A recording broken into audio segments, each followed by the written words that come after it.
A circular peep into the Himalayan gallery of UCOST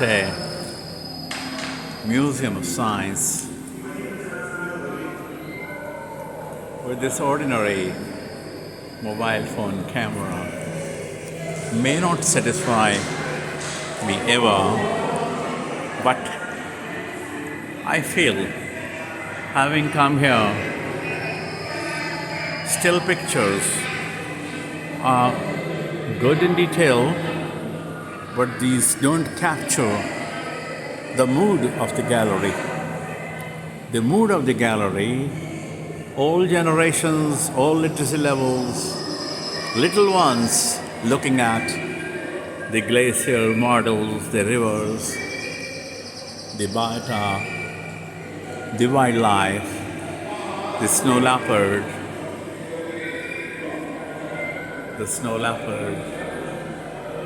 and all the animals of Uttarakhand. It gives a different feel only in a video. So I try this as well as everything else which I could try. But much of it is captured in my mind, in my heart. And surely I'm going to use this video as well as the stills for my YouTube as well as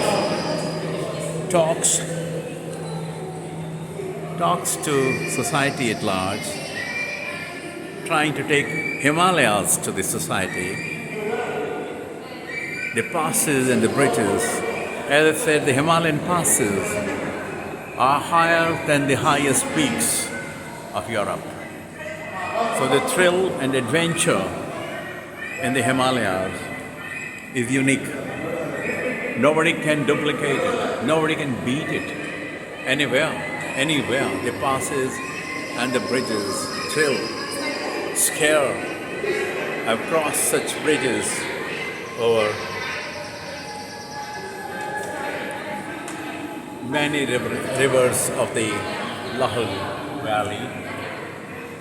I've seen this incredible Himalayas myself over so many years. I've traveled in the Himalayas as a geologist. Today I came not as a geologist, but almost as a tourist to this incredible Himalayas. Came to UCOST as the guest, expert, and once having done that, attending the morning session, I literally became a tourist in this expo. This is a great expo, a real great place to come and have a feel of the mosaic of lofty mountains, vibrant landscapes, plentiful resources for people whilst giving wildlife space and securing the ecological and cultural treasures of the Himalayas. Marvelous. The original inhabitants of the Himalayas, I've seen them from very close, and I've worked with them, camped with them from 77 onwards, and heard from them, but not such a comprehensive picture. I don't have in my mind such a comprehensive picture of the original inhabitants of the Himalayas. Present is the key to past. You get a feel of what it was before seeing what it is at present. The social traditions, the dresses, the dances, the gompas, all. We had a feel of it in Lahul Spiti. We had a feel of it everywhere. But the sustainable, resilient mountain development for improved and equitable livelihoods through knowledge and regional cooperation. That's the ultimate aim of all these exhibits, so that anybody in one glance gets to have a feel of how Himalayan culture, how Himalayan people, how Himalayan music, how Himalayan folklore, how Himalayan ornaments, etc., are. And when we talk of Himalayas, obviously we cannot miss out the roof of the world, the Everest, and this famous saga of Edmund Hillary and Norgay, and the stories of all the expeditions to Everest before the Indian expedition, successful expedition at last in 65, and number of expeditions, and young girls who were known to have climbed the Mount Everest number of times, doing it number of times.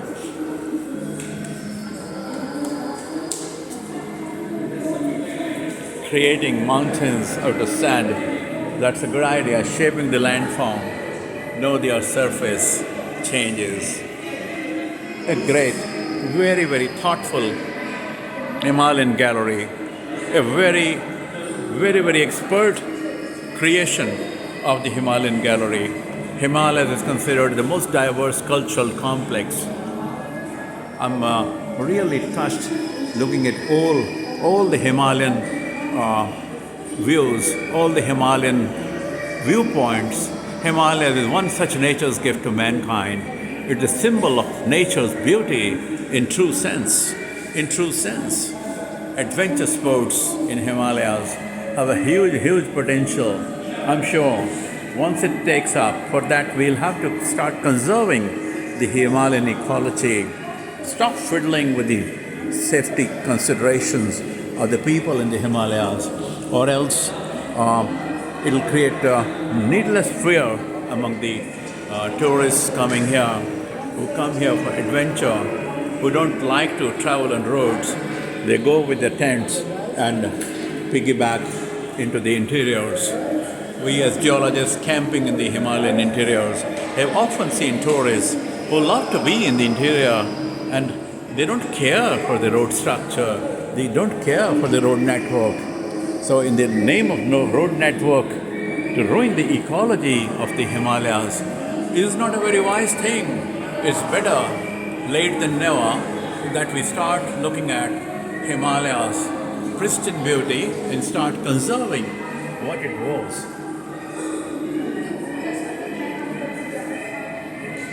Once again, a quick glance through what Amarnath Gufa, I missed it, Amarnath Cave, inside the 40-meter high Amarnath Cave. The stalagmite is formed due to freezing of water drops that fall from roof of the cave onto the floor and grows up vertically from the cave floor. It is considered to be a Shivalinga by Hindus. The cave waxes during May to August as snow melts in the Himalayas above. So that's the Shivaling model. That's how the Amarnath Cave is so famous among the religious tourists. And once again, a glimpse of the sacred Himalayas and all the temples and tourist pilgrimage spots of the Himalayas. Since times immemorial, the mighty Himalayas have been revered as the abode of divinity. Hundreds of shrines dot the Himalayan foothills and lofty ice-clad peaks. Most of these shrines are very closely associated with the epics that form the backbone of Indian culture and ethos. The Uttarakhand abode of gods,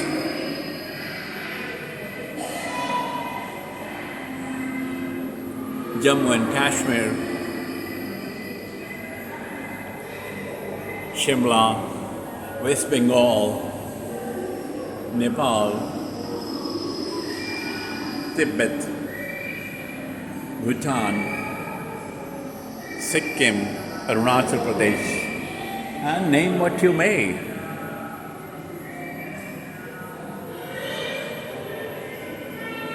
Vulnerable Himalayas the earthquakes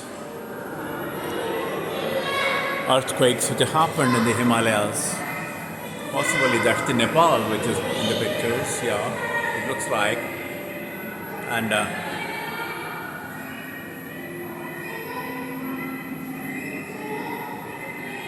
the floods in the Himalayas.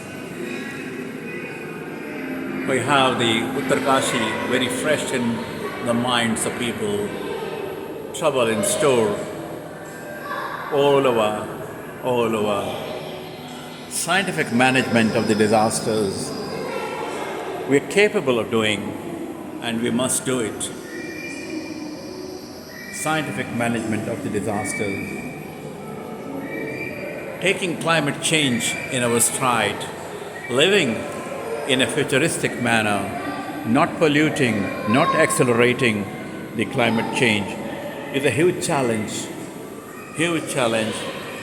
We can't afford to fail. Wasting water, no good. Saving water means generating fresh water. Water supply is limited. Fresh water is limited. So, another glimpse of Himalayas influencing the climate. Often people talk of climate change influencing Himalayas. In fact, Himalayas onset caused the onset of monsoons, and to a great extent, the Himalayas has influenced the climate and the entire region. All the Himalayan ecology sharing nations have shared the monsoon, and they have a lot to gain by cooperation in mitigating the climate hazards, in mitigating the disasters, in having common shared disaster management programs, exploration programs, and Himalayan conservation programs. Everything to gain, nothing to lose by cooperation among the nations of the Himalayas.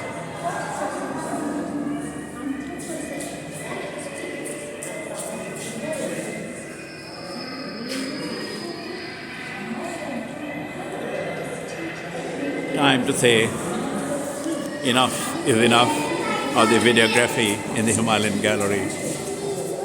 God bless the Himalayas. God bless the Himalayan ecology sharing nations.